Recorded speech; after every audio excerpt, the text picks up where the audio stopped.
गुरुर्ब्रह्मा गुरुर्विष्णु गुरुदेवो महेश्वरः गुरुसाक्षात् परब्रह्म तस्मै श्रीगुरवे नमः। अखण्डमण्डलाकारं व्याप्तं येन चराचरं तत्पदं दर्शितं येन तस्मै ಶ್ರೀಗುರವೇ ನಮಃ। ಸ್ನೇಹಿತರೆ, ಎಲ್ರಿಗೂ ನಮಸ್ಕಾರ. ಲಘು ಗುರುಚರಿತ್ರೆಯ 10 ಅಧ್ಯಾಯದ ವಿಡಿಯೋಗಳನ್ನು ನೋಡಿ ವಿಶ್ವರೂಪ ದರ್ಶನ ಯೂಟ್ಯೂಬ್ ಚಾನೆಲನ್ನು ಪ್ರೋತ್ಸಾಹಿಸಿದ್ದೀರಾ. ನಿಮಗೆಲ್ಲರಿಗೂ ಅನಂತ ಧನ್ಯವಾದಗಳು. ಹಾಗೂ ನಿಮ್ಮೆಲ್ಲರ ಮೇಲೆ ಗುರುವಿನ ಅನುಗ್ರಹ ಸದಾ ಇರಲಿ ಅಂತ ಶ್ರೀ ಗುರು ದತ್ತಾತ್ರೇಯರಲ್ಲಿ ಬೇಡುತ್ತಾ ಇವತ್ತಿನ ಲಘು ಗುರುಚರಿತ್ರೆಯ 11ನೇ ಅಧ್ಯಾಯವನ್ನು ಭಕ್ತಿಯಿಂದ ಪಠಣೆ ಮಾಡೋಣ. ನಾಮಧಾರಕನು ಬಹುಭಕ್ತಿ ಕುತೂಹಲಗಳಿಂದ ಸಿದ್ಧಮುನಿಗೆ ನಮಸ್ಕರಿಸಿ, ಗುರುದೇವ, ನರಸಿಂಹ ಸರಸ್ವತಿ ಸ್ವಾಮಿಗಳು ಸಾಯಂದೇವನ ಮನೆಯಲ್ಲಿ ಮತ್ತೇನು ಮಾಡಿದರು?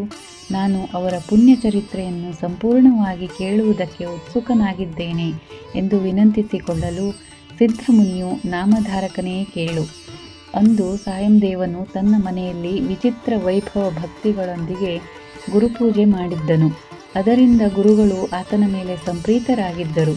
ಅವರು ಸಾಯಂದೇವನನ್ನು ಹತ್ತಿರ ಕರೆದು, ನೀನು ವಂಶ ಪರಂಪರೆಯಾಗಿ ನಮ್ಮ ಭಕ್ತನಾಗಬೇಕು ಎಂದು ಆಜ್ಞೆ ಮಾಡಿದರು.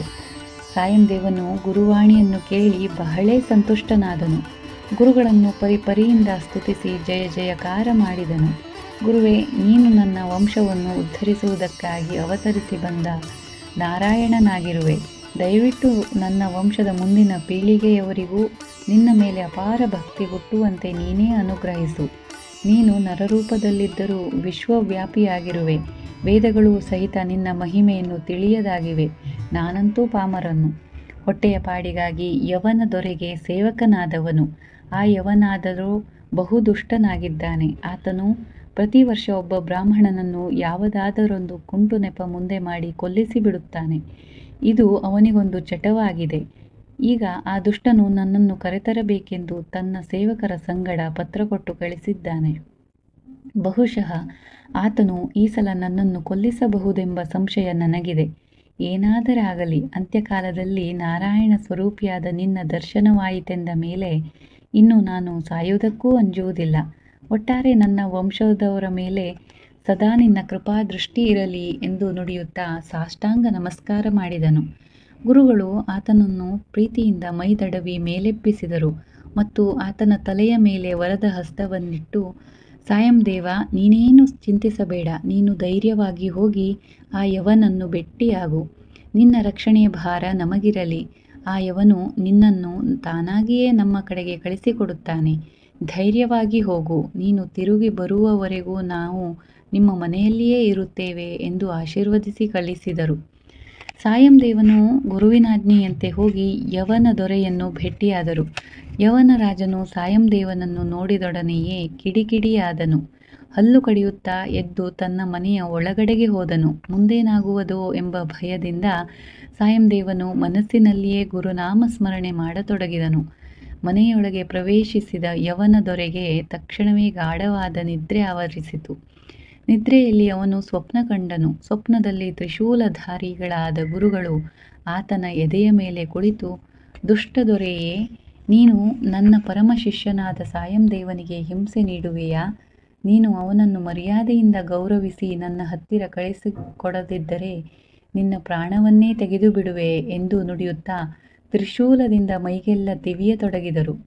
ಯವನ ದೊರೆಯು ಆ ಬಾಧೆ ತಾಳಿಕೊಳ್ಳಲಾರದೆ, ಅಯ್ಯೋ, ಸಾಯುತ್ತೇನೆ, ಈ ಬ್ರಾಹ್ಮಣನು ನನ್ನನ್ನು ಇರಿದು ಕೊಲ್ಲುತ್ತಾನೆ ಎಂದು ಚೀರಿಕೊಳ್ಳುತ್ತಾ ಎಚ್ಚೆತ್ತು ಹೊರಗೋಡಿ ಬಂದನು. ಹಾಗೂ ಸಾಯಂದೇವನ ಕಾಲುಗಳ ಮೇಲೆ ಬಿದ್ದು ಹೊರಳಾಡುತ್ತಾ, ಪುಣ್ಯಾತ್ಮ, ನೀನು ಬೇಗ ಇಲ್ಲಿಂದ ಹೊರಟು ನಿನ್ನ ಗುರುಗಳಿದ್ದಲ್ಲಿಗೆ ಹೋಗು. ನಾನು ಈ ಹೊಡೆತಗಳನ್ನು ತಾಳಿಕೊಳ್ಳಲಾರೆ. ಇದೋ ಈ ಉಡುಗೊರೆಗಳನ್ನು ತೆಗೆದುಕೋ. ಬೇಗ ಇಲ್ಲಿಂದ ಹೊರಟು ಹೋಗು ಎಂದು ನುಡಿದು ಆತನಿಗೆ ವಸ್ತ್ರಾಭರಣಗಳನ್ನು ನೀಡಿ ಕಳಿಸಿದನು. ವಿಸ್ಮಯಗೊಂಡ ಸಾಯಂದೇವನು ಯವನ ದೊರೆಯು ಕೊಟ್ಟ ಉಡುಗೊರೆಗಳೊಂದಿಗೆ ಮನೆಗೆ ಬಂದನು. ಗುರುಗಳು ಅದುವರೆಗೂ ಅಲ್ಲಿಯೇ ಕುಳಿತಿದ್ದರು. ಸಾಯಂದೇವನು ಗುರುಗಳೆದುರು ಅಲ್ಲಿ ನಡೆದ ಘಟನೆಗಳನ್ನು ವಿವರವಾಗಿ ಹೇಳಲು ಗುರುಗಳು ಹಸನ್ಮುಖಿಗಳಾಗಿ, ಇನ್ನು ಮೇಲೆ ನೀನು ಯಾವುದಕ್ಕೂ ಚಿಂತಿಸಬೇಡ, ನಿನ್ನ ಮೇಲೆ ನಮ್ಮ ಸಂಪೂರ್ಣ ಅನುಗ್ರಹವಿದೆ ಎಂದು ಆತನ ತಲೆಯ ಮೇಲೆ ಮತ್ತೊಮ್ಮೆ ವರದ ಹಸ್ತವನ್ನಿಟ್ಟರು. ಮತ್ತು ನಾವಿನ್ನು ದಕ್ಷಿಣ ದೇಶದ ಯಾತ್ರೆಗೆ ಹೊರಡುತ್ತೇವೆ ಎನ್ನುತ್ತಾ ಮೇಲೆದ್ದರು. ಸಾಯಂದೇವನು ತಾನೂ ಗುರುಗಳೊಂದಿಗೆ ತೀರ್ಥಾಟನೆಗೆ ಹೊರಡುವನೆಂದನು.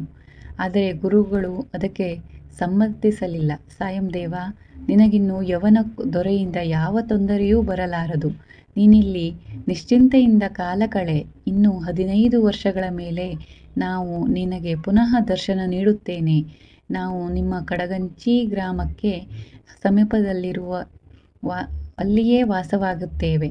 ಆಗ ನೀನು ನಿನ್ನ ಮನೆ ಮಂದಿಯನ್ನೆಲ್ಲ ಕರೆದುಕೊಂಡು ನಮ್ಮ ಬಳಿಗೆ ಬಂದು ನಮ್ಮ ಸೇವೆ ಮಾಡು ಎಂದು ಸಮಾಧಾನ ಹೇಳಿ ವ್ಯಾಸರು ಬ್ರಹ್ಮಕ್ಷೇತ್ರದಿಂದ ಹೊರಟು ವೈಜನಾಥ ಕ್ಷೇತ್ರಕ್ಕೆ ಬಂದರು ಮತ್ತು ಅಲ್ಲಿಯೇ ಕೆಲವು ಕಾಲ ಗುಪ್ತರಾಗಿಯೇ ಉಳಿದು ಬಿಟ್ಟರು ಎಂದು ಸಿದ್ಧಮುನಿಗೆ ಹೇಳಿದರು. ಶ್ರೀ ನರಸಿಂಹ ಸರಸ್ವತಿ ಗುರುಗಳು ವೈಜನಾಥ ಕ್ಷೇತ್ರದಲ್ಲಿ ಅದೇಕೆ ಗುಪ್ತವಾಗಿ ಉಳಿದರು ಹಾಗೂ ಅವರ ಜೊತೆಯಲ್ಲಿದ್ದ ಅವರ ಶಿಷ್ಯಂದಿರೆಲ್ಲ ಆಗ ಎಲ್ಲಿಗೆ ಹೋದರು? ದಯವಿಟ್ಟು ವಿವರವಾಗಿ ತಿಳಿಸುವ ಕೃಪೆ ಮಾಡಬೇಕೆಂದು ನಾಮಧಾರಕನು ಭಕ್ತಿ ಕುತೂಹಲಗಳಿಂದ ಪ್ರಶ್ನೆ ಮಾಡಲು ಸಿದ್ಧಮುನಿಯು ಈ ರೀತಿಯಾಗಿ ಹೇಳತೊಡಗಿದನು. ನಾಮಧಾರಕನೇ, ದಿನೇ ದಿನೇ ಗುರುಗಳಿಗೆ ಭಕ್ತರ ಸಂಖ್ಯೆ ಬೆಳೆಯುತ್ತಾ ಹೊರಟಿತು. ಅವರು ಅವತಾರಿಕ ಪುರುಷರೆಂಬ ವಾರ್ತೆಯು ಎಲ್ಲೆಡೆಯೂ ಹಬ್ಬಿ ಹೋಗಿತ್ತು. ಹೀಗಾಗಿ ಜನರು ಅನೇಕ ಕಾಮನೆಗಳನ್ನು ಹೊತ್ತುಕೊಂಡು ಗುರುಗಳಿಂದ ಅವುಗಳಿಗೆ ಅನಾಯಾಸವಾಗಿ ಫಲ ದೊರಕಿಸಿಕೊಳ್ಳಬೇಕೆಂಬ ಉದ್ದೇಶದಿಂದ ಗುರುಗಳು ಇದ್ದಲ್ಲಿಗೆ ಹುಡುಕಿಕೊಂಡು ಬರತೊಡಗಿದರು. ಅಂಥವರಲ್ಲಿ ಸಾಧುಗಳೂ ಇರುತ್ತಿದ್ದರು, ಸ್ವಾರ್ಥಿಗಳೂ ಇರುತ್ತಿದ್ದರು. ಧೂರ್ತರಾದ ಕೆಲವರು ಸ್ವಾರ್ಥ ಸಾಧನೆಗಾಗಿ ಗುರುಗಳ ಸೇವಕರಾಗ ಹತ್ತಿದರು. ಇಂಥವರು ದೊರೆಯಲಾರದ ಫಲಗಳನ್ನು ಬಯಸಿ ಸುಮ್ಮನೆ ಗುರುಗಳಿಗೆ ಪೀಡಿಸುತ್ತಿದ್ದರು. ಅದಕ್ಕಾಗಿಯೇ ಗುರುಗಳು ಕೆಲವು ದಿನ ಗುಪ್ತವಾಗಿ ಉಳಿಯಲು ಮನಸ್ಸು ಮಾಡಿದರು. ಯಾಕೆಂದರೆ ಆಸೆ ಎಂಬುದು ಬಲು ಕೆಟ್ಟದ್ದು, ಅದಕ್ಕೆ ಮಿತಿ ಎಂಬುವುದೇ ಇರುವುದಿಲ್ಲ. ಪರಶುರಾಮನು ಕ್ಷತ್ರಿಯರಿಂದ ಭೂಮಂಡಲವನ್ನೆಲ್ಲ ಗೆದ್ದು ಬ್ರಾಹ್ಮಣರಿಗೆ ದಾನ ಮಾಡಿದರೂ ಸಹಿತ ಅವರ ಆಸೆ ಹಿಂಗಲಿಲ್ಲ. ಆತನು ಪಶ್ಚಿಮ ಸಮುದ್ರ ತೀರಕ್ಕೆ ಹೋಗಿ ಕುಳಿತನು. ಆಸೆ ಬುರುಕರಾದ ಕೆಲವು ವಿಪ್ರರು ಅಲ್ಲಿಗೆ ಹೋಗಿ ಇನ್ನಷ್ಟು ಭೂಮಿಯನ್ನು ನಮಗೆ ದಾನವಾಗಿ ನೀಡು ಎಂದು ಕೇಳತೊಡಗಿದರು. ಅವರ ಆಸೆಯಿಂದ ಬೇಸತ್ತ ಪರಶುರಾಮನು ತಾನು ಕುಳಿತ ಕೊಂಕಣ ಪ್ರದೇಶ ಸ್ಥಳವನ್ನು ಅವರಿಗೆ ಕೊಟ್ಟು ತಾನು ಸಮುದ್ರ ಮಧ್ಯಕ್ಕೆ ಹೋಗಿ ಗೌಪ್ಯವಾಗಿ ಕುಳಿತುಬಿಟ್ಟನು. ಅದರಂತೆಯೇ ನಮ್ಮ ಗುರುಗಳು ಇಂಥ ಆಸೆಬುರುಕ ಭಕ್ತರ ಸಲುವಾಗಿ ಬೇಸತ್ತು ಗುಪ್ತವಾಗಿ ಉಳಿಯಲಿಚ್ಛಿಸಿದರು. ಒಂದು ದಿನ ಅವರು ಎಲ್ಲ ಶಿಷ್ಯರನ್ನು ಹತ್ತಿರ ಕರೆದು, ಶಿಷ್ಯೋತ್ತಮರೇ, ನೀವೆಲ್ಲರೂ ಈಗ ತೀರ್ಥಯಾತ್ರೆಗಳಿಗೆ ಹೊರಟು ಹೋಗಿರಿ.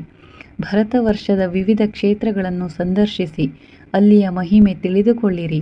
ನಾವು ಕೆಲವು ಕಾಲ ಗುಪ್ತವಾಗಿ ಉಳಿಯುತ್ತೇವೆ. ಮುಂದೆ ಬರುವ ಬಹುಧಾನ್ಯ ಸಂವತ್ಸರದಲ್ಲಿ ನಾವು ಶ್ರೀಶೈಲಕ್ಕೆ ಬರುತ್ತೇವೆ. ಆಗ ನೀವೆಲ್ಲ ಬಂದು ನಮಗೆ ಭೇಟಿಯಾಗಿರಿ ಎಂದು ಆಜ್ಞಾಪಿಸಿದರು. ಆಗ ಎಲ್ಲ ಶಿಷ್ಯರು ಅವರ ಆಜ್ಞೆಯಂತೆ ಗುರುಗಳಿಗೆ ನಮಸ್ಕರಿಸಿ ಒಬ್ಬೊಬ್ಬರಾಗಿ ಹೊರಟು ಹೋದರು. ಗುರುಗಳು ಸಿದ್ಧನಾಮಕನಾದ ಒಬ್ಬನನ್ನು ಮಾತ್ರ ಸೇವೆಗಾಗಿ ಹತ್ತಿರ ಉಳಿಸಿಕೊಂಡು ವೈಜನಾಥ ಕ್ಷೇತ್ರದಲ್ಲಿ 1 ವರ್ಷದ ಪರ್ಯಂತ ಗುಪ್ತರಾಗಿ ಉಳಿದಿದ್ದರೆಂದು ಸಿದ್ಧಮುನಿಯು ತಿಳಿಸಿದನೆಂಬಲ್ಲಿಗೆ ಸಾರರೂಪ ಶ್ರೀ ಗುರುಚರಿತ್ರೆಯ 11ನೇ ಅಧ್ಯಾಯ ಮುಕ್ತಾಯವಾಯಿತು. ಹರಿ ಓಂ ತತ್ಸತ್. ಶ್ರೀ ಕೃಷ್ಣಾರ್ಪಣಮಸ್ತು. ಸ್ನೇಹಿತರೆ, ನಿಮಗೆಲ್ರಿಗೂ ಈ ವಿಡಿಯೋ ಇಷ್ಟವಾದರೆ ದಯವಿಟ್ಟು ಲೈಕ್ ಹಾಗೂ ಜೈ ಗುರುದೇವ ದತ್ತ ಎಂದು ಕಮೆಂಟ್ ಮಾಡಿ. ವಿಶ್ವರೂಪ ದರ್ಶನ ಚಾನೆಲನ್ನು ಮರೆಯದೆ ಸಬ್ಸ್ಕ್ರೈಬ್ ಮಾಡಿ ಹಾಗೂ ಈ ವಿಡಿಯೋವನ್ನು ನಿಮ್ಮ ಹತ್ತಿರದವರಲ್ಲಿ ಶೇರ್ ಮಾಡಿ ಗುರುವಿನ ಅನುಗ್ರಹಕ್ಕೆ ಪಾತ್ರರಾಗಲು ಪ್ರೋತ್ಸಾಹಿಸಿ. ಮುಂದಿನ ವಿಡಿಯೋದಲ್ಲಿ ಭೇಟಿಯಾಗೋಣ. ಧನ್ಯವಾದಗಳು. ಲೋಕ ಸಮಸ್ತ ಸುಖಿನೋ ಭವಂತು. ಸಕಲ ಸನ್ಮಂಗಳಾನಿ ಭವಂತು.